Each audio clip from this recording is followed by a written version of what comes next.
I am really honored to have been asked to introduce our guest, Paul. I know I'm to start with an acknowledgement, so let me do that first. I've never done this before, so this is really great. We all acknowledge that the University of Colorado Boulder sits upon land within the territories of the Ute, Cheyenne, and Arapaho peoples. Further, we acknowledge that 48 contemporary tribal nations are historically tied to the lands that make up our state of Colorado. This is me ad-libbing.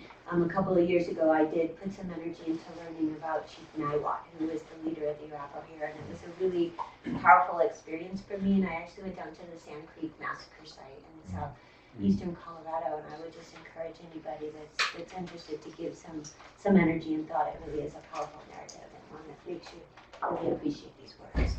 So I'll introduce Paul, Dr. Paul Pule.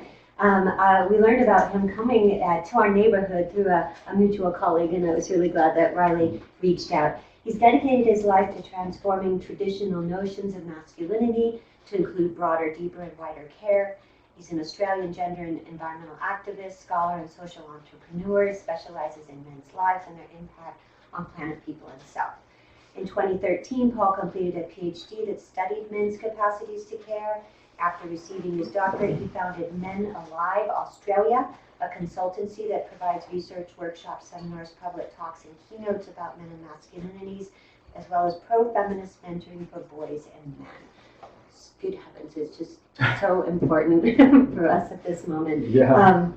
His research and experiences form the basis for the book that he'll be talking with us today. He's on a tour lecture currently, promoting notions of masculinities and care that lead us away from ethnocentrism, queerphobia, misogyny, and climate denialism. He joined in 2019, in February of this year, Chalmers University, in Sweden, as a research fellow to further explore these intersections, and I think especially inspiring to walk this talk. Paul is a carpenter, a handyman. I am too, so I'm doing my part. Ecological, masculine. Avid gardener, me too. Gourmet cook, not so much. Keen hiker and cyclist, workshop facilitator, and keeps honing his emotional literacy as central to his life as a man in this world. We need all sorts of Pauls on this planet. So there you go. Really looking forward to this. The funny thing is that I wrote that, and I'm listening. I was like, holy cow! I must have been like drinking a lot of coffee or maybe some gin and tonic. No, it's fantastic. Well, look. So one of the things that I'll start out by saying is that actually I lived stateside for 13 years, and my accent does this funny thing where it slides sort of between Australia and America. The more that I hang out with you all, I'll end up starting to sound like I'm trying to put on an American accent, so I'm sorry if I butcher it. And the other thing I wanted to say is that, like, for probably the best part of 20 years or so, it's been mainstream for in Australia at pretty much any public event, large or small, to do an acknowledgement of country. And this is I have to say, it's the first time that, because I've been doing it when I've come back to the US, to acknowledge elders past, present, future.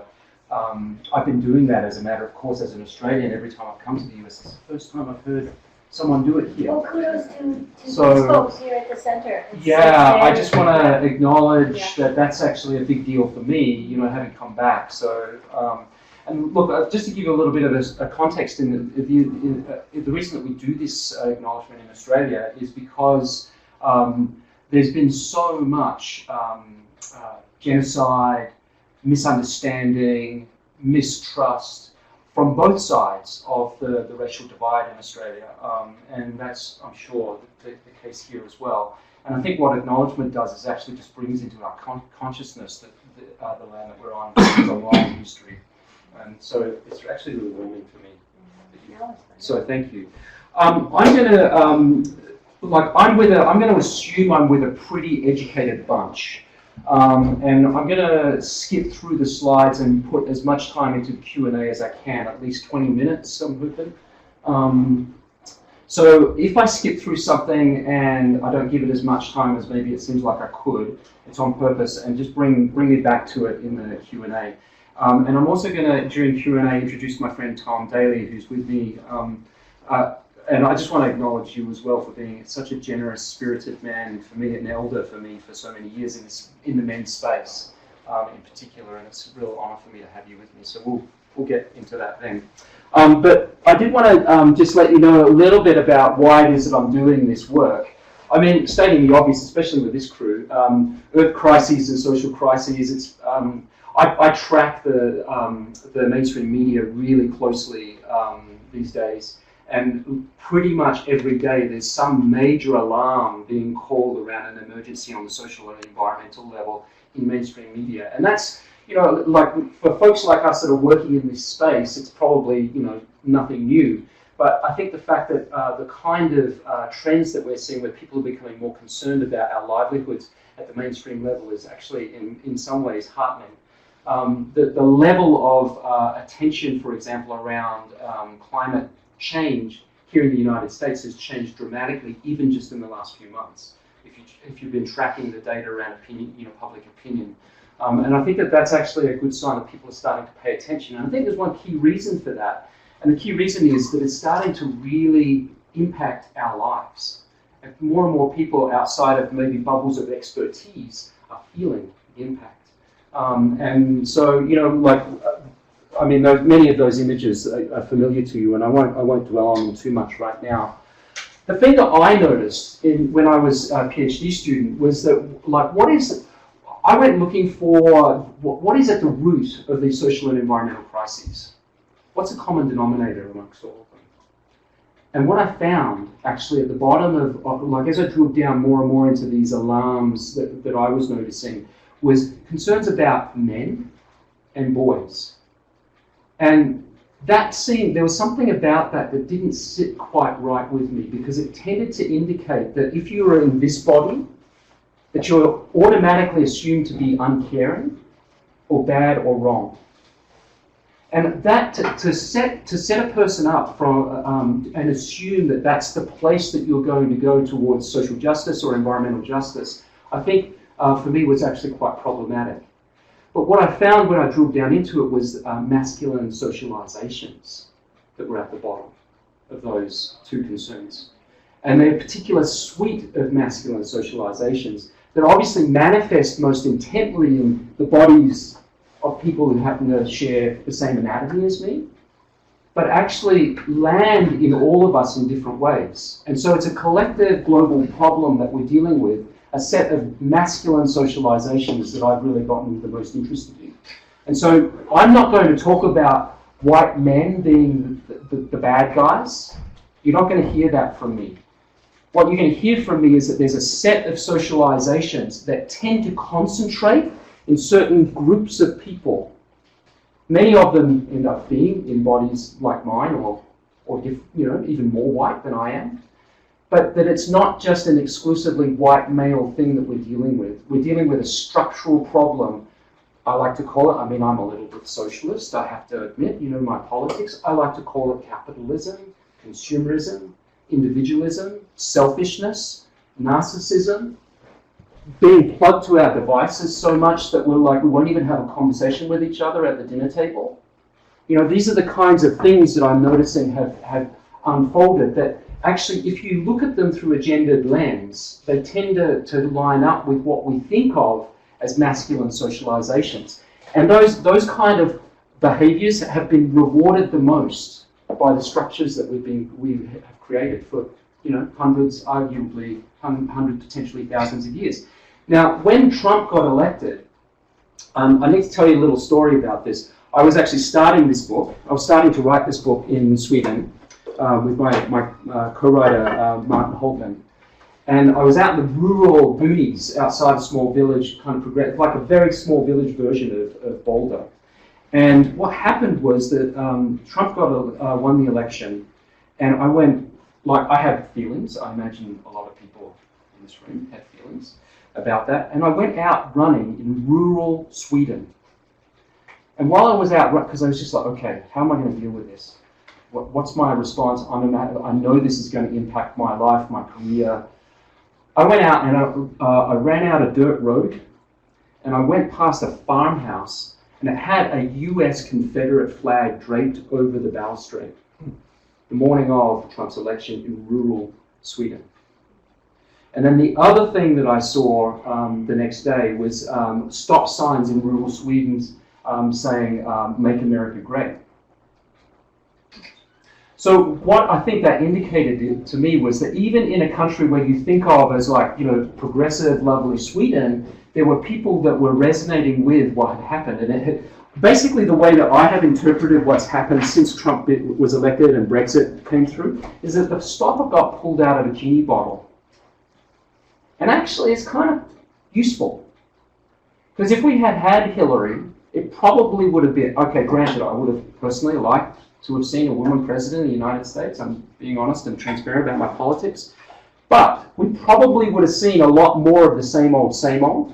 And what's happened now is that we've got swaggering behaviors being unapologetically overt in the way that they rule whole mechanisms of society. And with that, we're also starting to see how they don't help us, actually.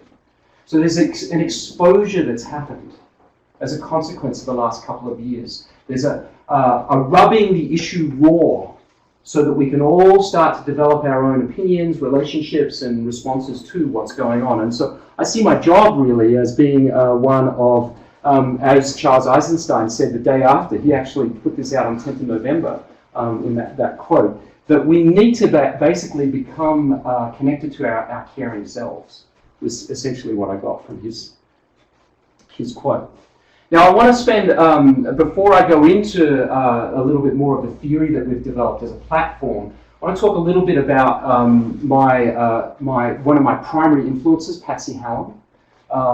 Patsy is now retired, actually has been retired for quite some time, and she was my first PhD supervisor. I had 4 actually. She retired, my second supervisor died. My third supervisor became mayor of my city, and then my 4th supervisor basically kicked my butt to make sure I got the darn thing finished so that I could write this book. But she was by far the most influential to me, and the reason for this was very clear. She sat me down the first 6 months that I was doing my PhD, and she said to me, Paul, as an ecofeminist, there's a lot of work that needs to be done to help us heal the planet and societies. Ecofeminists have been doing it for a long time. You can become an ecofeminist, but I reckon it'd be useful for you to go and see what's going on in the men's camp and come back and tell me. And I went away and did that, and then I sat down in her chair about a month later after reading preliminary stuff, and she said to me, "Okay, Paul, what do you got?"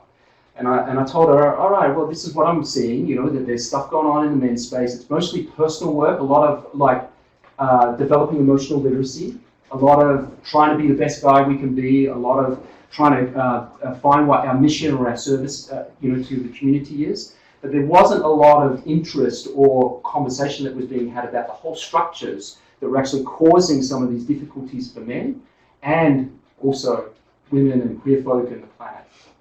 And I explained that to her, and she said to me, "Great, okay, Paul, I know you're going to finish this PhD and do something useful with it. If you can come back to me next time and explain all of that to me in a sentence, or better yet, a word." That's what she said to me. And so now when people ask me, what do? I say, hang on with blokes. And it opens up from there. And so I really love to honour her for that because she was so instrumental. Also, I want to, and similar to the acknowledgement of country, I want to acknowledge country that I was born to, although I'm Maltese, Italian, Lebanese heritage, so I have a little bit of Arab in me. And it's part of why I'm a bit sensitive to oppression dynamics. I've sort of felt it and been part of that in my family. This is West Australia, Perth. My home base is right on the mouth of the Swan River, which is a big estuary. And I actually ran a course called Australian Ecology and Environmental Issues, where I took my students, my college students, on a transect of this watershed, or several watersheds actually. And basically what happened was that while I was actually doing my job and just teaching as an adjunct, I realized that the rivers that we were crossing were actually speaking to me.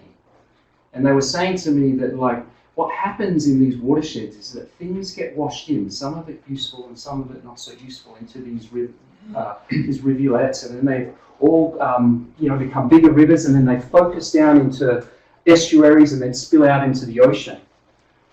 And basically, it became a metaphor for me to go after the different influences of this book, what now have become the different influences of this book, and there are 4 of them. I'm not going to get into these theoretically with you in any detail, because I'm going to assume there's at least a beginning knowledge. And if you're curious, you can ask me more about them. But essentially, masculinities politics, or critical studies in men and masculinities, is the actual international term. Here in the United States, you tend to call it men's studies, academically.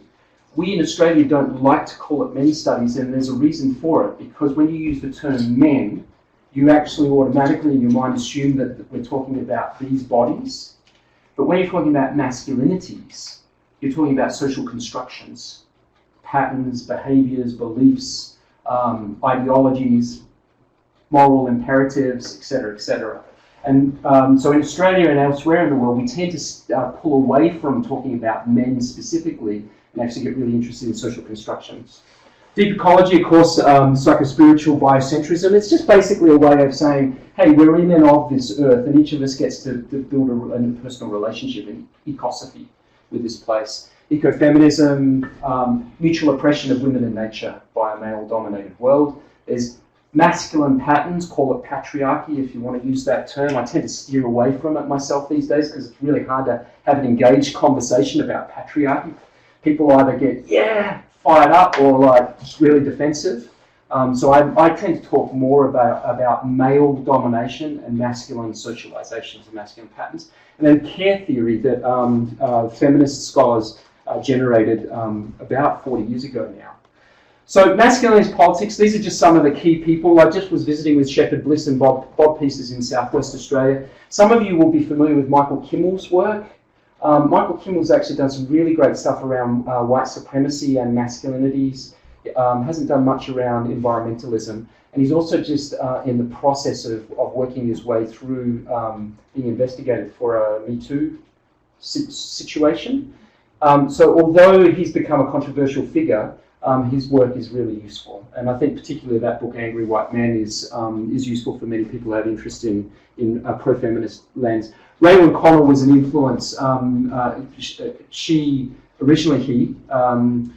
She's been instrumental in talking about the notion of masculinities as plural identities. In other words, that all of us in this room have masculinities in us, regardless of the bodies that we're in. And they're multiple. There's no one masculinity. So that was really profound work that she contributed to the world. Deep ecology, I just really want to acknowledge Michael Zimmerman and I developed a personal relationship. I didn't even tell him that I was here today, actually, because like last time I was here, I come through Boulder reasonably frequently.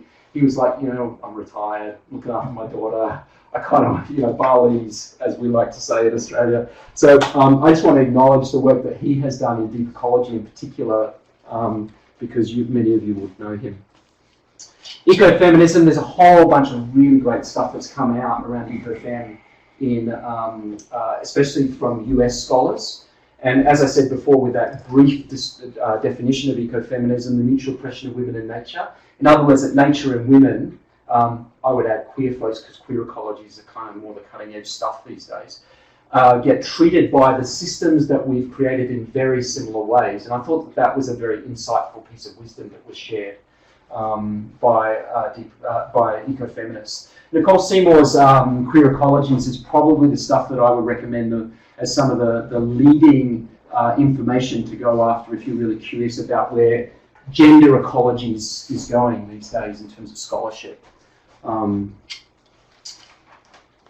The feminist care stuff, the thing that I want to say about feminist care theory is that there's a big difference between caring for and caring about that Gilligan and Noddings did a really good job of unpacking. The caring for and caring about conceptually are actually these two things that happen when we care. I can care for something or I can care about it. I care for something in practice or I care about it in principle or in idea. And that was really useful for me to start to unpack. The problem that I ran into with the early stages of feminist care theory was that it tended to be do people know what the term essentialist means? Familiar? Okay, so there tend to be an essentialist approach in the early stages of feminist care theory of saying women are essentially like this, And men are essentially like that. So this is long before we talked queer anything, right? So it's men and women was the conversation. So women are the carers, essentially, and men are the, protector, providers, and don't really give a, rat's, what about the earth. There was an assumption that this is the way that we operate as human beings, that we take on these personality traits that are essentialized by our bodies. Joan Tronto has done a really great job of going beyond that and actually looking at how to queer that whole conversation. And I found her work really, really helpful. So just flagging Joan Tronto as a useful, sort of more cutting-edge version of care theory. I just want to say a little bit about social ecology. Murray Bookchin, and this quote that I've got up on the slide is actually quite useful for you to have a read of. I actually used Murray Bookchin's work in my PhD studies quite closely, because social ecology in and of itself, if you're not familiar with it, basically what social ecology says that's distinct from ecofem and deep ecology is that we can't expect people, particularly people of the global south, to recycle, to come up with sustainable mechanisms, to dedicate resources to renewable technologies if they're hungry. And I actually thought that was a pretty reasonable argument. It seemed pretty like, you know what, got a point. Problem that I had was that Murray Bookchin treated pretty much everybody like that. Vague, formless, self-contradictory, half-digested, ill-informed muck that was nothing more than anti-humanist and crudely brutal la-la, which had pulled humanity and the earth into a bottomless pit of ideological toxicity and navel-gazing that caused one to get dizzy with an overwhelming sense of self-righteous intoxication. Right? Just the language itself sort of slaps you. So Murray Bookchin did exactly what I think many of our populist leaders are doing today in the environmental philosophy space. He swaggered and he slapped people around. And he, in fact, came from a position of such entitled righteousness that, in my opinion, as I got to know him, I got to study him, the person, when I was in my PhD, doing my PhD research, that what he did basically was that he isolated himself, even from some of his dearest allies.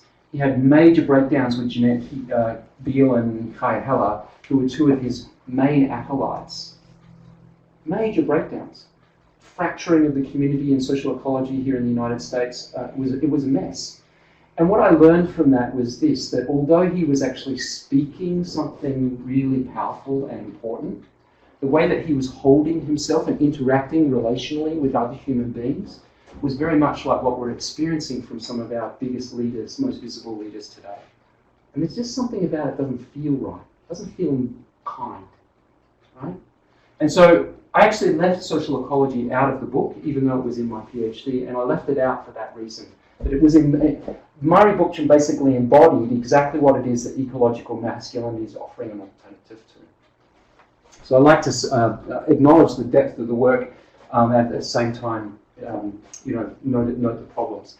So the question that it left me with really was: are we talking about boys and men here? And where are they in all of this? And is the problem that we're really talking about, socially and environmentally, a boys and a men's problem? Well, I actually don't think so. I think that, like I said at the beginning, it's social constructions that are ultimately the problem, and we don't give our boys and men enough options, and we don't provide enough opportunities for boys and men to actually develop those skill sets that would enable us as people in these bodies to broaden, deepen and widen our scopes of care. We tend to be socialized in ways that are very narrow-minded and very narrow in our applications. So I'm talking general here. This is not specifically comments about any men in this room. But in general, if you think about, I like to hold out Donald Trump as a great example. He's done my work actually a great service. If you think about this dude, here's a guy who's actually incredibly caring. Donald Trump is actually an incredibly caring man, in my opinion. Now, I know for a bunch of USers, many of whom I'm sure are quite liberal, that's a kind of radical statement. But here's what I want you to think about. He cares intensely with the full might of his power, wealth, and resource about this. And what we need is leadership that cares about this. So I actually don't think of him as an uncaring dude at all. And that's and so I don't. This is why I don't see it as specifically a boys and a men's crisis that we're dealing with. There are people on the practical level that are doing some really cool stuff here in the United States. You may have come across Jackson Katz and Paul Kibble. I've used their work a little bit. Martin and I are in the process of actually converting this theory, because I don't know if you've clicked through it yet, but it's a pretty heavy theory. It's designed as a college textbook. We're in the process of converting this into a 12-week behavioural change process, workshop, personal development thing, working firstly with young adult men and older men, and then opening it up to women and queer folks as well. And Jackson Katz and Paul Kibble have been doing similar kinds of work for easily a generation, and I just like to acknowledge their efforts. So what do we actually say in the book? And this is really the nuts and the bolts of the presentation stuff, and then we'll cut to questions and answers.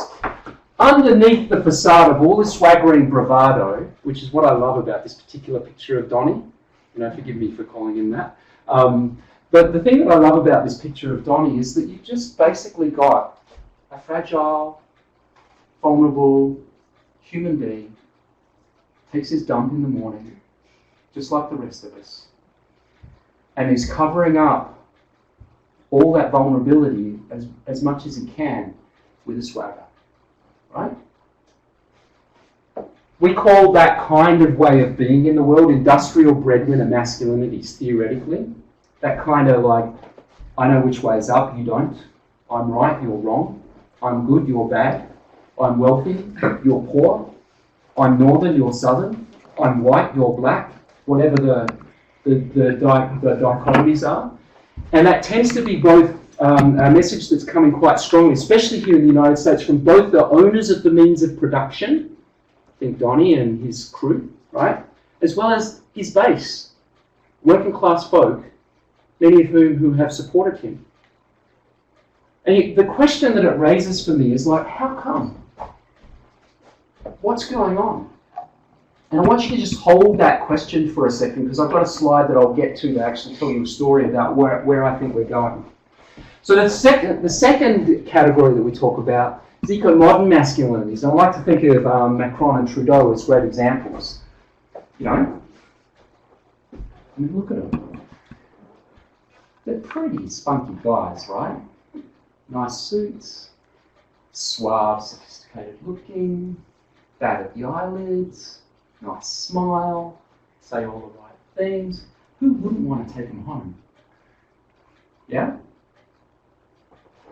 The problem that I have with eco-modern masculinities that I refer to in the ways that these guys tend to embody their masculine identities is that they're working within a broken system, trying to do the best they can, but actually not transforming that system.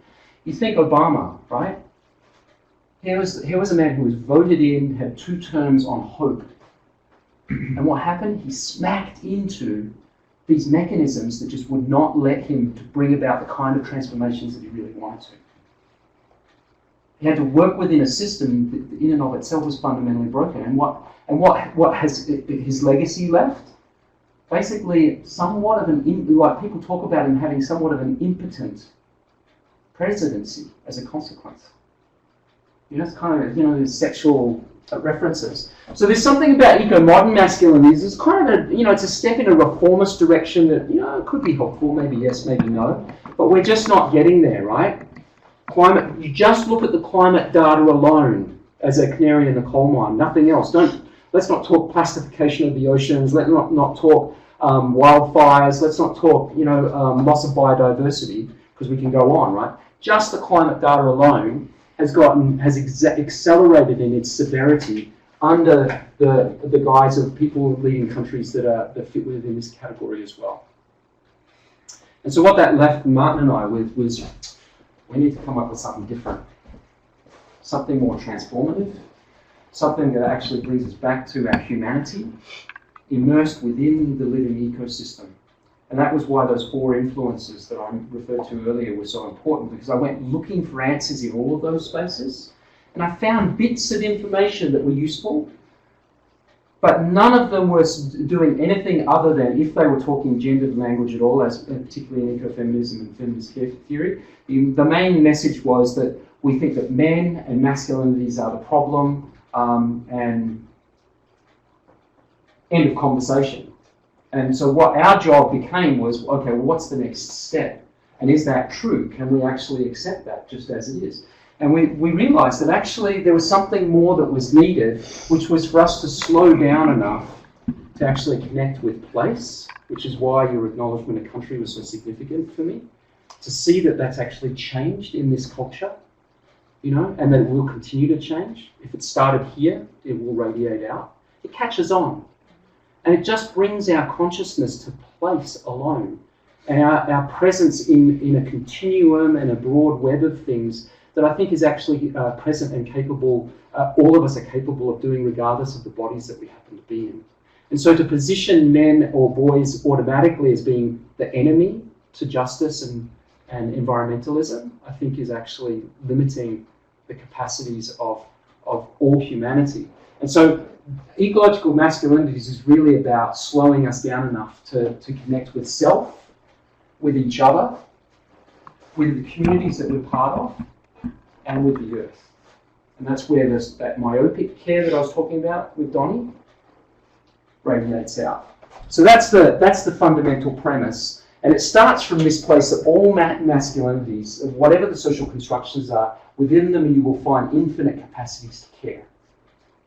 And the task then becomes, how do we actually manifest that in practice? Like I said, we're working on that in workshops. That somewhat that's individual. It's a personal and political journey of broadening, deepening, widening the scopes of care that we advocate for in Ecological Masculinities in the book.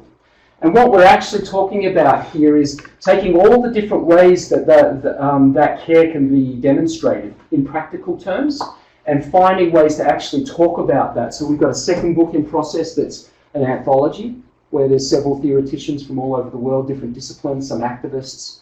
We're talking to Indigenous leaders and scholars about,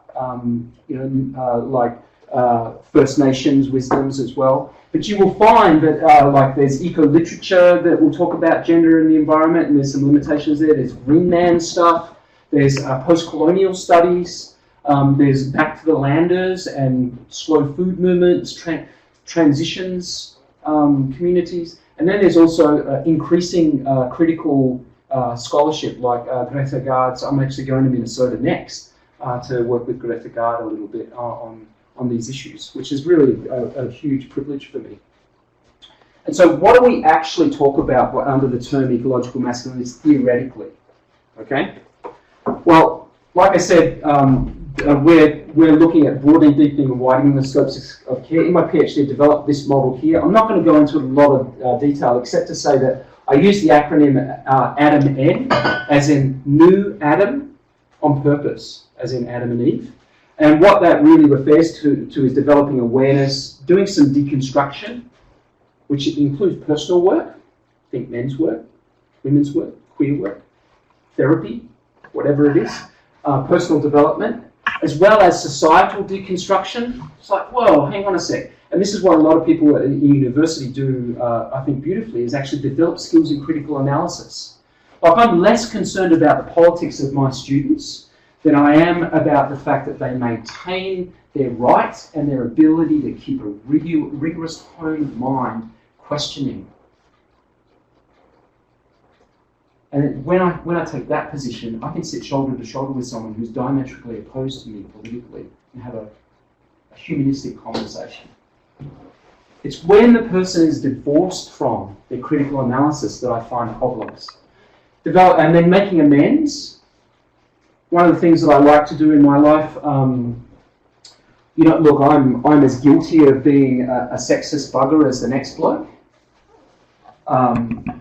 As many of us in this room would know, but just by the nature of the colour of our skins, we can spout racist things without even realising it if we're on the whiter end of the scale. Blokes do that in the sexism dynamic, myself included. There are places where I stumble, I forget, I go blind, I'm medicated, I don't even realise, I take up space, I speak loud, I sit in certain ways and the bus. Rarely, if ever, would you see somebody sit like that wasn't in a body like mine, right? There's a lot of presumption that happens, and when I get called out on it, what I've learned to do is two key things around amendment.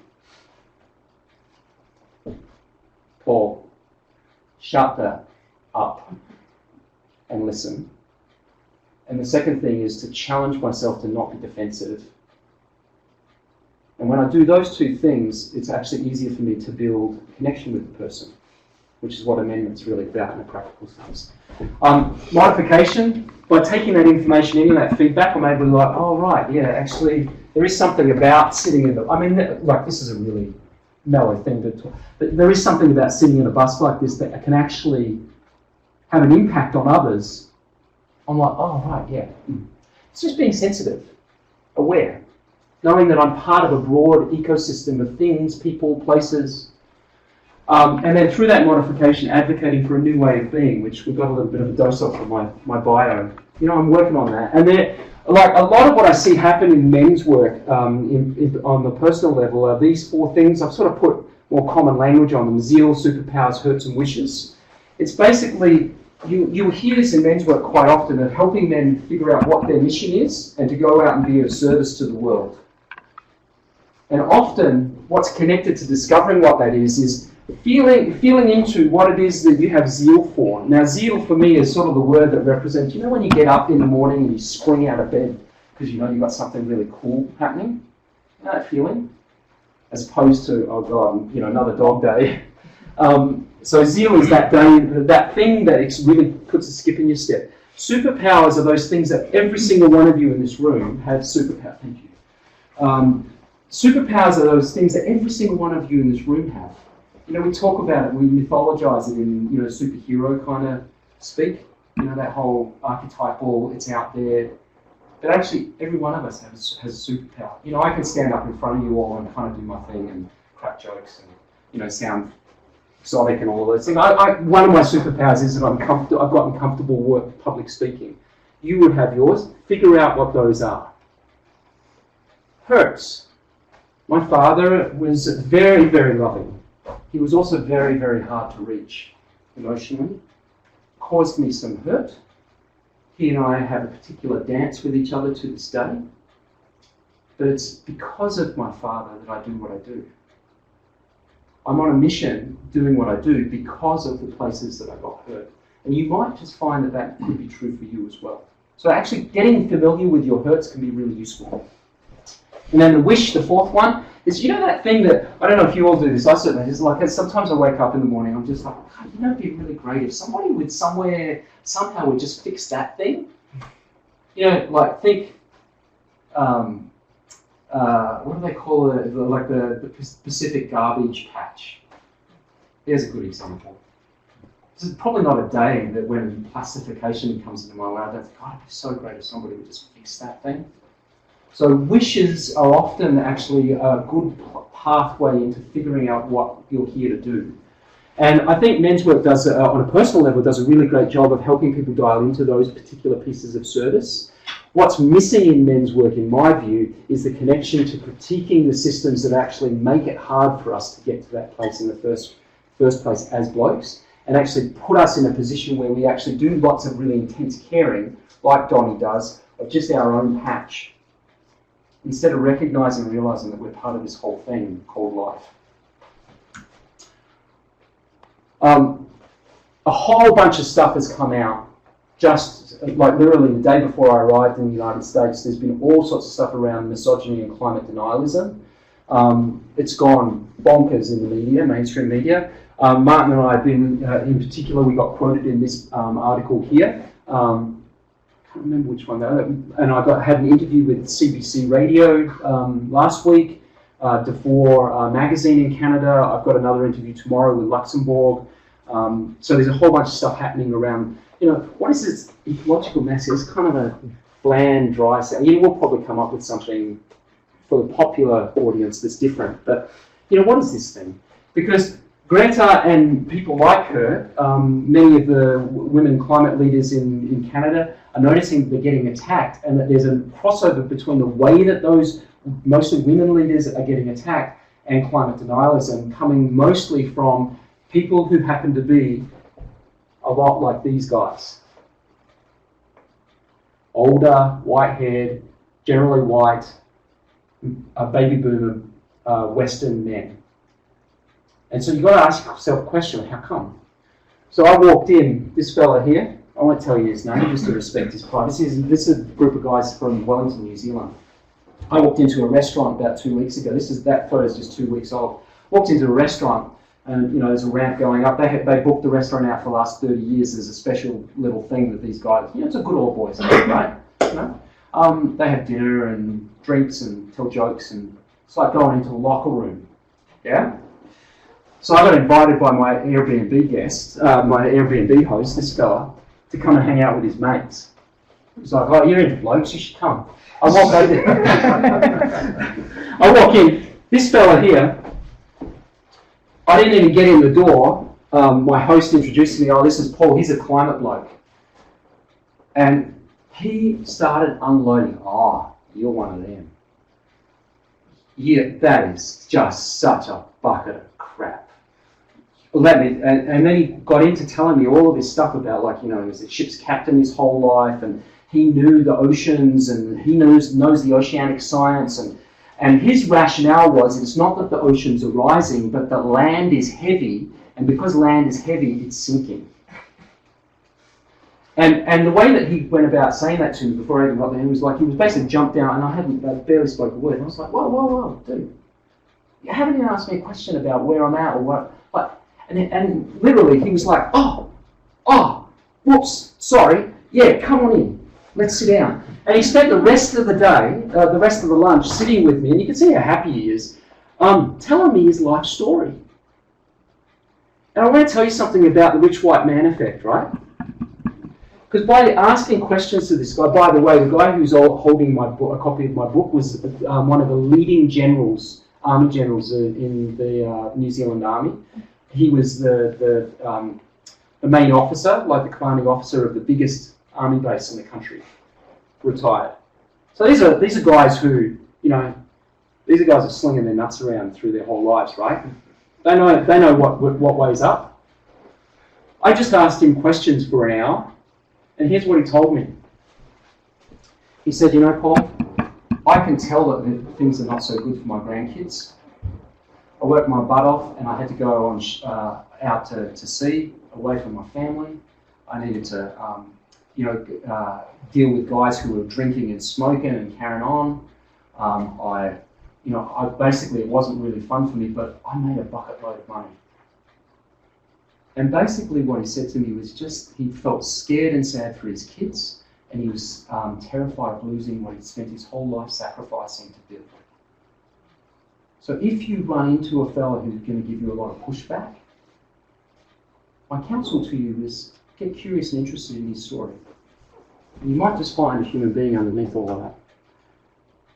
So I don't really know what it's going to look like for you exactly, but I do know that by stretching myself and finding ways to get not only responsible for my own behaviour and the way that I move through the world, but also figuring out my mission and supporting other people to figure out their missions and getting into a caring space, whatever that looks like, is really helpful. And I just really encourage all of you to do that too. So I'm going to stop there because of time and turn over to Q&A and invite Tom up.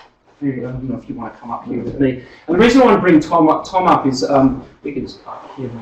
The reason I want to bring Tom up is that Tom's been instrumental. Every time I've come to Boulder, I've made a point of connecting with you. And Tom is actually one of the elders and founders. I might talk you up more than you feel comfortable, so that you're very good to me. So yeah. But Tom's one of the elders and founders of the North American Men's Movement in the room here. You may have heard of Robert Bly. Yeah, Tom Daly's of that crop. And it's been a real honour and delight for me to be able to connect with you, hear your stories, read some of your stuff, have you pass stuff on to me. and you know some shit about blokes. So I wanted Tom to be up here shoulder to shoulder with me to have you ask questions, and we can just sort of piggyback. I don't know if you want to say something as well before we. No, what I love about this is the way you've combined all these different levels of the work that we have in front of us out there. And you can go in at any level, and if you have that bigger view, then there's a chance you're going to do something good with it rather than I'm going to pick this little piece and make that my. I think that having worked with a lot of men that are in kind of the ecological movements, I see them displaying a lot of those same characteristics that we're talking about of domination, and that just doesn't work. So yeah, I'm stepping on the shoulders of giants. Here's one of them. Questions, comments, thoughts, critiques? Yes. It's like 12 questions. So which one do I start with?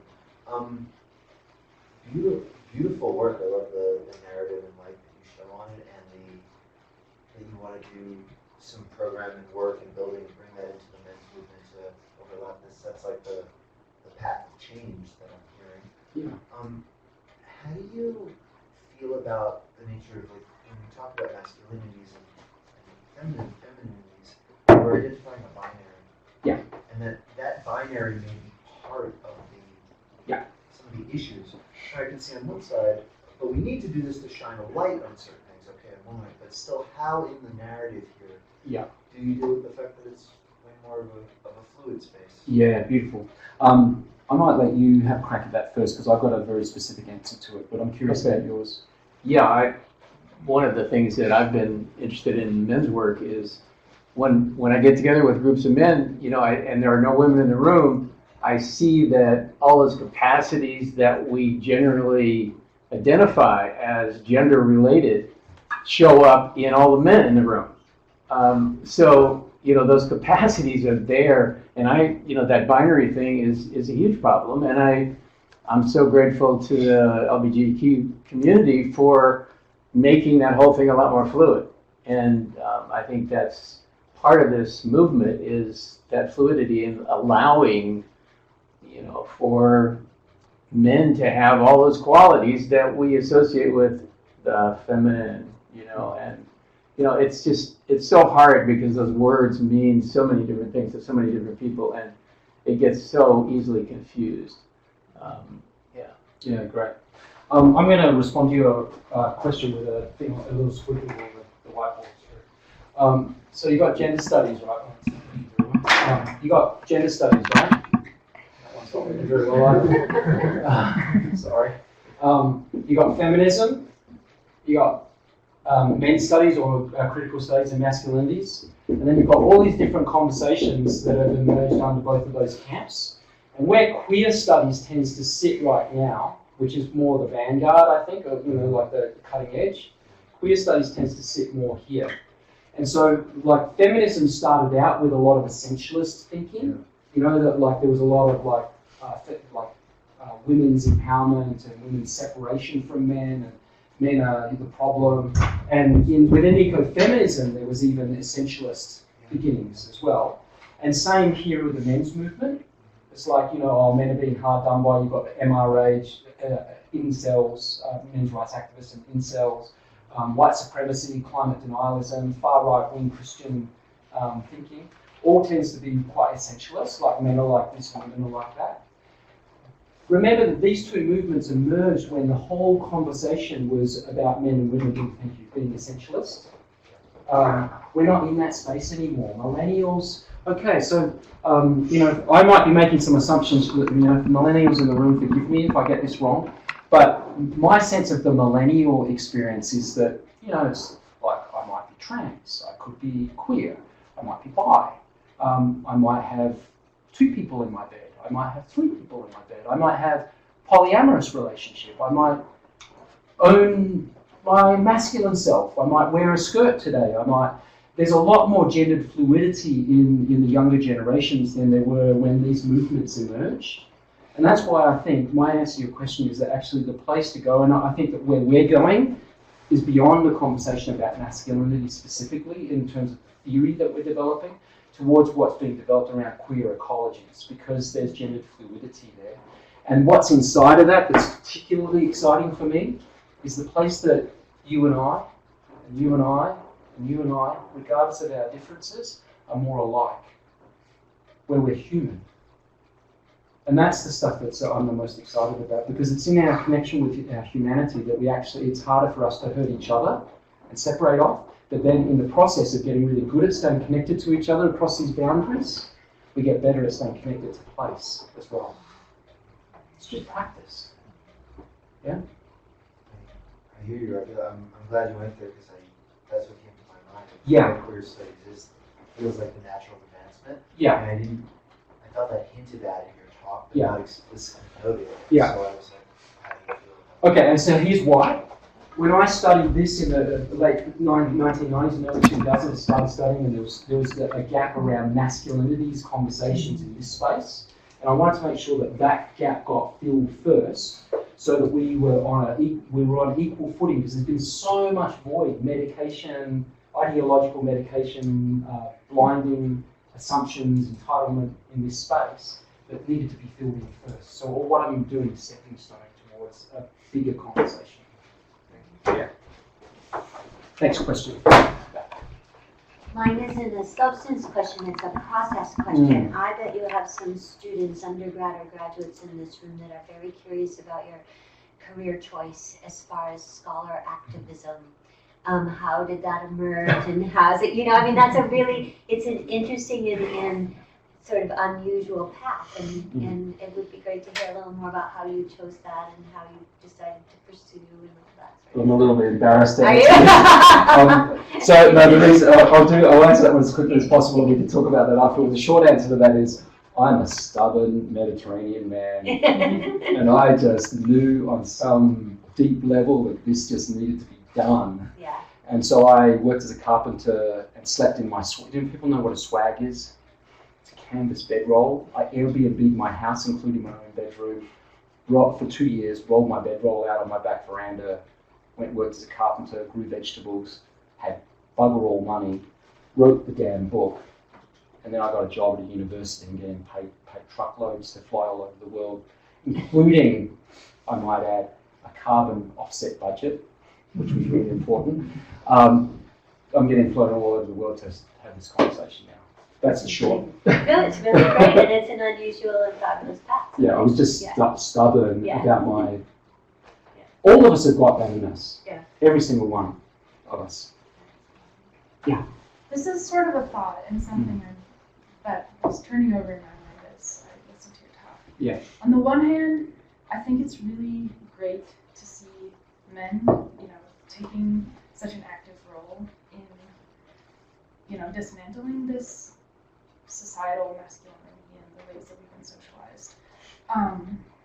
Because I think a lot of the time, like women and people of color have to take on the emotional and intellectual burden of like educating and like fixing this, even though we didn't necessarily cause the problem, but we're just suffering from it. Right.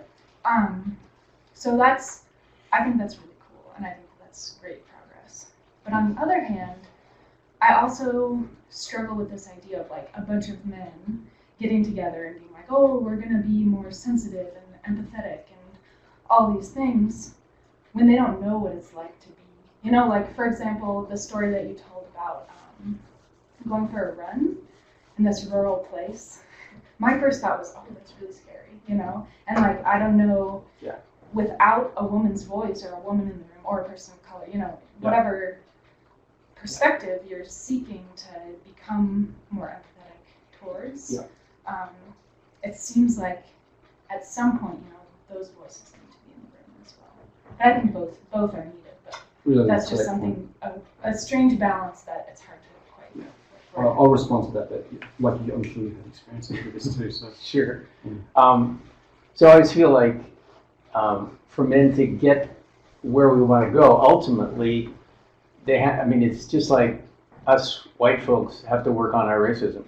we have to start there and then go to the next spot. So getting men together to see that they can have this huge range of feelings and emotions and can connect with each other in a very different way than men out there in the world connect, and see that it's even possible to have a conversation with the guy, that was at the party.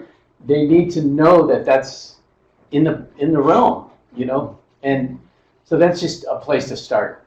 And I totally agree with you. It has to go into the bigger room where there's, all kinds of gender fluidity and, all kinds of races, and, it has to be a bigger conversation. And I think that's what we're having, is because of the crisis out there, it's forcing us to have that bigger conversation. And underneath, Charles Eisenstein, you mentioned, his position is you have to look at the belief systems that you both are operating under, the ones that you're opposed to and the ones that are on your side. If you can get underneath that, and you have to believe that that's even possible. So that's why, we start with, where we can. And there's still lots of resistance for men getting together with other men and actually sharing their feelings. And that one quote that you had up there about men see their aggression and dominance as important, and women see, the power of vulnerability. Well, that's probably the biggest thing that I see happening in men's circles where they're together. They can see that their vulnerability is actually a strength. And if they don't get that, then they can't go out there in the world and make any movements. Just to come back to you. So just to leverage off what you're saying. So there's things that come up in, just to give you a little bit of as if you were a fly on the wall in the men's space. There are things that come up in those circles often that wouldn't be appropriate for you to hear. Not only would they not be appropriate just in terms of respecting you as a woman in the world, but some of that information would be traumatizing and damaging and harmful. I'm talking rape impulse, I'm talking pedophilia impulse, I'm talking homoeroticism while wearing a shop front of heteronormativity, etc., etc. Some of those things are really pornography addiction, and the levels of pornography addiction and what guys in particular are susceptible to. Some of the things that come up in those spaces are very, very hard to even just speak to, let alone get to, in addition to the fact that they just would not be appropriate for someone who's part of a marginalised group that's impacted by those terrible things. It would be witnessing. And so part of the reason I think it's really important to have those spaces still is because there needs to be a starting place, like Tom was saying.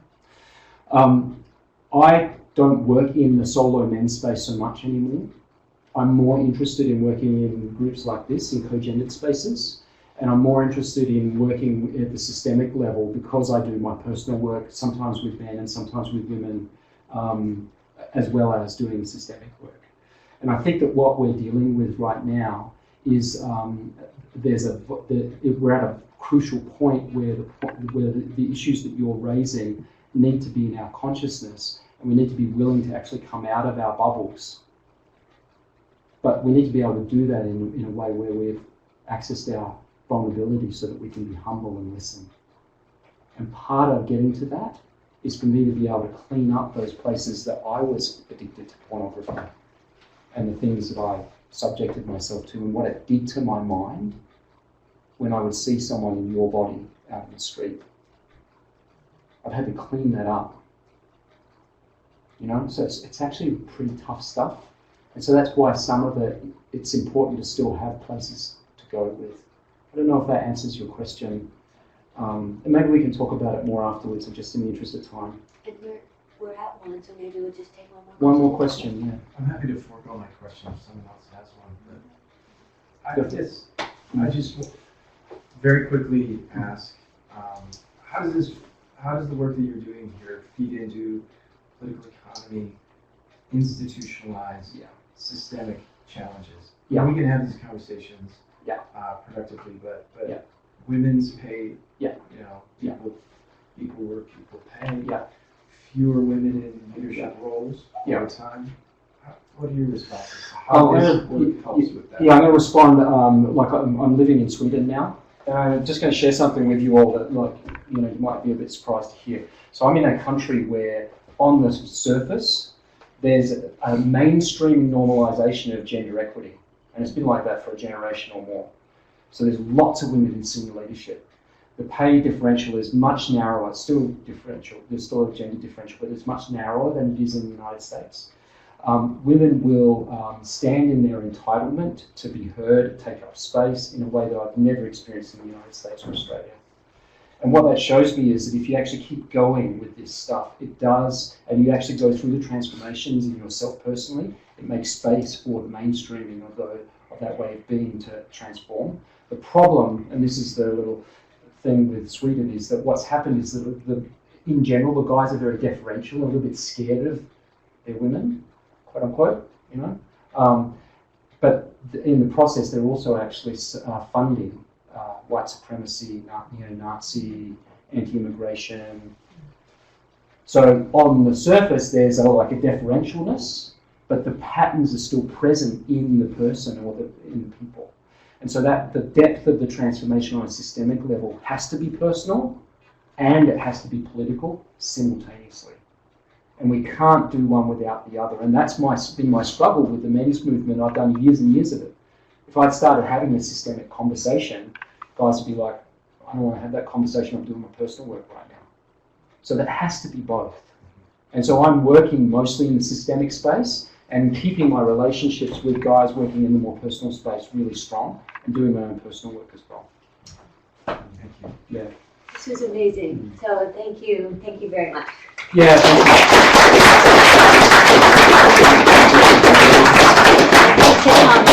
It's really good to have you here. Thank you. And look, books are for sale. Drop a check or cash if you want, and I'm going to hang around. So if you didn't get to a question you want to ask one, I'm happy to hang out.